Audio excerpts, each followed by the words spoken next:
प्रदीप कुमार बारिक आगु ward member जीति ward member न्याय सरपंच दायित्व तुलाऊली एबे सब कलेक्टर अनुसार सब कलेक्टर चिठी अनुसार मत दायित्व मिली आज्ञा पूर्व जो सरपंच थे कौन शिक्षागत योग्यता कम थी जहाँफल से केस चलता कोर्टे तो ताकू कोर्ट राय हिसाब से सब कलेक्टर चिठी अनुसार सरपंच दायित्व दिखाई मत तो निर्वाचन रे पंचायत निर्वाचन रे जो प्रार्थी कुंतला मलिक जे कि जो सरपंच रो जो गाइडलाइन अच्छे आमर निर्वाचन कमिशन हिसाब से गोटे प्रार्थी ओडिया लिखि पारुथो पढ़ी पारुथो थिबा दरकार किंतु जे सरपंच निर्वाचित होइथिले ना से ओडिया लिखि पारुथिले ना पढ़ी पारुथिले जे कि मिछ प्रतिश्रुति मिछ आमर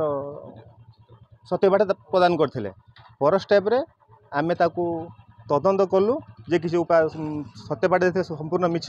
से भारती बेहरा जे कि प्रतिद्वंदी करथिले से धामनगर कोर्ट रे केस कला परे से कुंतला मलिक से केस रे हारिले तापरे आम धामनगर अदालत